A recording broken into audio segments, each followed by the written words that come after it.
So I've been waiting almost a year in the EVGA queue for a new GPU, and I finally got my card. So today, I'm gonna tell you if it was worth the wait. Wow, this thing is heavy. Stay tuned. This week's sponsor is me. If you'd like to support this channel, the best way is to pick up a t-shirt at cybercputech.com. All my t-shirts are extremely high quality and durable. These are the same shirts I wear in videos. So if you like the shirt I'm wearing, then head over to cybercputech.com and pick yourself up one today. After waiting a year, I hope this thing is good. In July of last year, I had a great idea for a video. I was going to sign up for the EVGA queue and document my experience in getting a GPU at MSRP in the midst of the GPU shortage. Unfortunately, by around December, January-ish, I realized that it was a stupid video idea and I moved on. After 6 months, I figured it wouldn't make any sense to make a video anymore. Then, to my surprise, on April 18th, I got an email that my card was in stock and I had 20 hours to purchase it before it would go to the next person. Yeah, that's right. The EVGA queue took 9 months to get me a graphics card. It's not exactly the fastest method I've ever had, but I did get a GPU at MSRP. So, here it is, the EVGA 3060 XE Black. The XE Black is similar to the XE Gaming, but with a slightly lower rated boost clock and no backplate. For that, you save about 20 bucks. The XE Black will typically boost about the same, and if a backplate isn't important to you, then you can save 20 bucks. The 3060 uses a die that just didn't cut it as a 3080 or even a 3070. So they cut it down to make it a 3060. It has a rated boost clock of 1777, but it'll typically go higher than that if it's below its power and temperature limits. It also comes with 12 gigabytes of GDDR6, which honestly is absolutely crazy for this card. Now the reasoning why they made this card a 12 gigabyte card is because it has a 192-bit memory bus. Because GDDR6 chips come in 1 and 2 gigabyte capacities, the card could only be 6 or 12 gigabytes with its 6 memory chips. Since 6 gigabytes is just too small for modern graphics cards, they had to go with 12 gigabytes instead. However, you'll never use that 12 gigabyte video memory on this card, but it's definitely better than 6. Now with all that said, was this card worth 9 months of waiting for? Well, for that, we're gonna have to see how it performed against the 1660 I'm replacing. So let's get to it. The first game we're looking at today is CSGO. Now, CSGO will quite literally run on a potato, so I was expecting some pretty big numbers here. Unfortunately, that simply did not turn out to be the case. With the 1660, CSGO got an average FPS of 226.4. This is definitely not too shabby. This is definitely a playable game. However, switching over to the 3060, I was expecting a pretty good boost in frame rate. But in reality, I got an average frame rate of 229.7. This is a dismal 1.4% improvement, which in reality can be explained through margin of error. In fact, I ran the benchmark several times, and in some cases, it ran lower than the 1660 by a few frames. After doing a little bit of research, I found many people claiming that the source engine that CSGO is based on really only utilizes 2 cores. And based on this graph from MSI Afterburner, it shows that there were really only 3 cores being heavily utilized. Also, during gameplay, it was rare for the GPU to go over 40% utilization. So, I believe this game is being limited by the lower IPC of the R5 3500 that this system has in it, and the source engine only utilizing half of its cores. Since this was the first benchmark I ran, I have to admit that I was a little disappointed at this point. I had just spent $370 on a 1.4% improvement. Not exactly a great value. Luckily though, didn't stay that way. Because the next game I tested was Dirt Rally 2. This is a much newer game and is a lot harder on hardware than CSGO. On the 1660, I got an average of 94 FPS. This is definitely quite respectable and very playable. The frame times were actually pretty decent as well, with a 1% low of 74.1. Now, switching over to the 3060, we got an average of 131.3 FPS. Now, this is the kind of improvement that I was hoping for, with an average frame rate of 33.1% better than the 1660. It makes the value of this card much better. Unfortunately, I was a little let down again by the next game.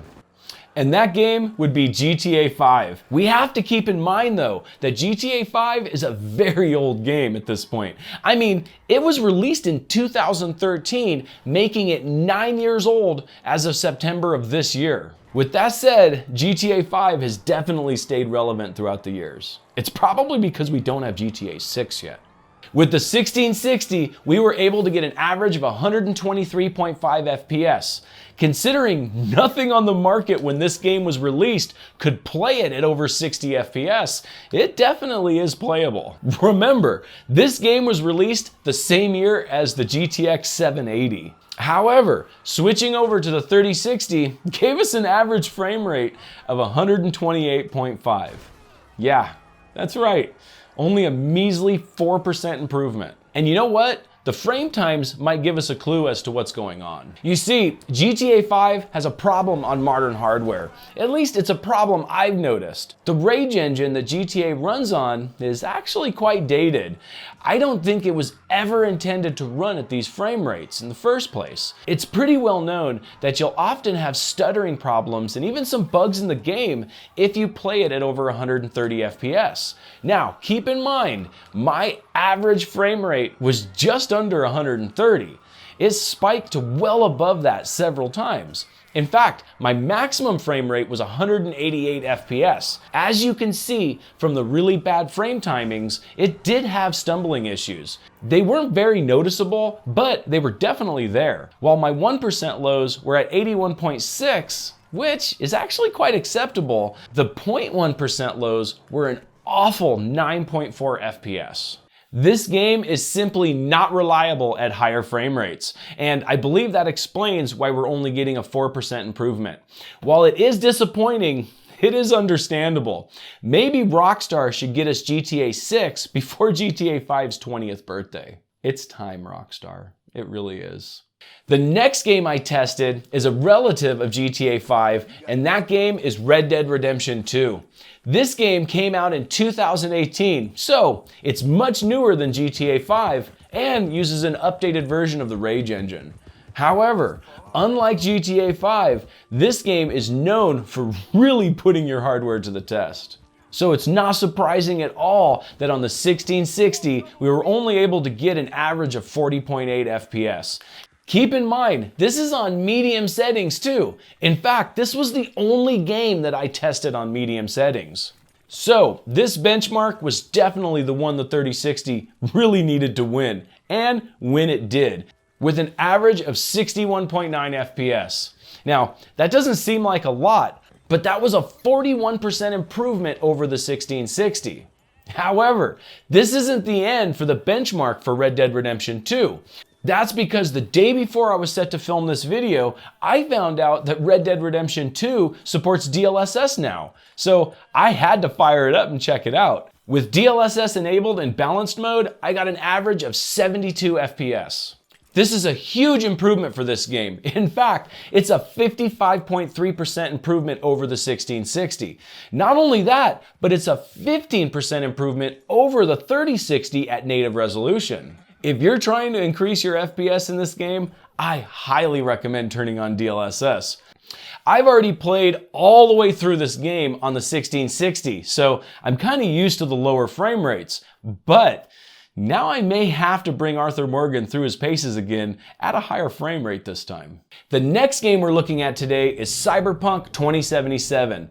Cyberpunk is the new "will it play Crysis" meme, and both cards actually will play Cyberpunk, with different standards of will it play, of course. With the 1660, we got an average of 63.5 FPS. That's quite respectable considering Cyberpunk was set to high settings. This was also just walking up and down the street through Night City though. This was simply so I could make it easier to repeat exactly the same path in both benchmarks. So next, I tested this game with the RTX 3060 and was able to get an average of 94.5 FPS. That's a 39.2% improvement. This definitely makes this game way more playable. However, we can't stop there because Cyberpunk is the first RTX game that we're testing today, so we had to see how ray tracing worked on the 3060. Unfortunately, it wasn't great. With ray tracing enabled, we were able to get an average of 35.4 FPS. That's almost a 57% decrease in performance from the 1660. While we did get half the frame rate as the 1660, it looked amazing doing it. I seriously love ray tracing. But we didn't stop there because RTX supports more than just ray tracing. We also have access to DLSS, and with DLSS enabled, we got an average of 64.5 FPS. That may only be 1.6% improvement over the 1660, but that's with ray tracing as well. I'm honestly not sure that I can recommend enabling ray tracing on this card, but it does work. It actually works much better though with DLSS. However, you're gonna experience a big dip in frame rate if you don't have DLSS turned on.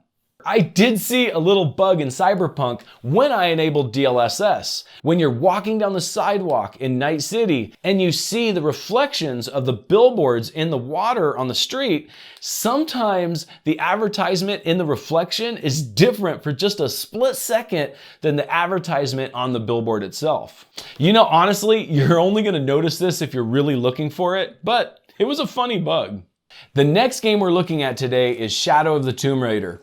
This game has been known to stress some hardware, but it's definitely not as bad on newer hardware. So it really wasn't surprising that we were able to get an average of 84.3 FPS on our 1660. The 1660 is a great card, and it is able to play this game very well. However, the 3060 is able to play it better, with an average of 131.3 FPS. That's a 43.5% improvement over the 1660. However, we didn't stop there because we had to try this game with ray tracing on. Unfortunately, Shadow of the Tomb Raider only supports ray tracing shadows, but with ray tracing shadows set to balanced, we got an average of 96.6 FPS. That's a 13.6% improvement over the 1660 with ray tracing on.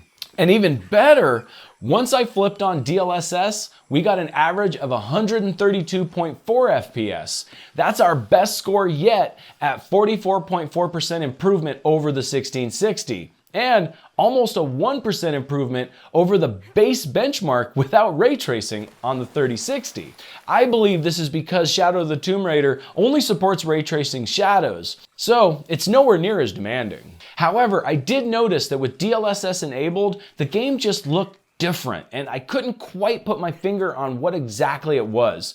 It was almost like the vibrance was turned up too high, and the colors were just too saturated. In the future, I will probably play this game with ray tracing on, but DLSS off. So then, was it worth the wait? Well, we did see about a 40% jump in frame rate from the 1660. Also, having ray tracing in DLSS is a huge benefit. Now, I did show a few games that didn't see that big of an improvement, like CSGO and GTA 5. However, this really isn't an issue with the 3060 itself. It's more a result of the older games not being optimized for newer hardware. But it is good to know if you spend a lot of time playing older games. I would say that it's definitely a worthwhile upgrade. That is, if you can get it for MSRP. Then again, the 3060 Ti is $70 more for a pretty big performance boost. So I guess it depends on your budget. If you can afford the extra $70, then I would get the Ti. However, still, I would not pay over MSRP for either card. Now here's the problem. In July of last year, I had 10,000 subscribers and I wasn't making much from YouTube. Considering what I spend, I still don't make that much, but this channel's financial health is definitely a lot better than it was last year. Also, vendors don't give me free hardware. I have to buy all of this stuff out of my own pocket. With that said, if any vendors out there want to send some love my way, I would definitely be welcome. So anyway, because of that, the card I signed up for was the RTX 3060. At the time, a $370 MSRP would have been a lot to spend for a single video, but I thought it was a great idea, so I did it. However, if I was buying this card today, I would definitely have gotten a better card.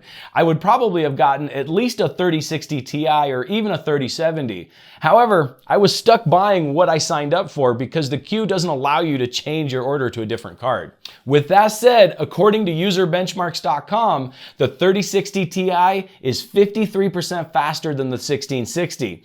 The benchmarks I've done today show about a 40% improvement with the 3060. So that means we have about 13% to make up for.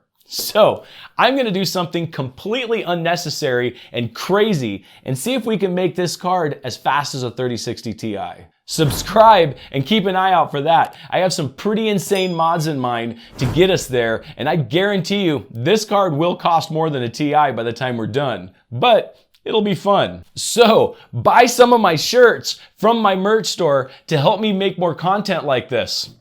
Seriously, buy some shirts because I think this thing's gonna get expensive. However, while we're waiting for that, have you ever heard someone claim that your eyes can't see more than 60 frames a second?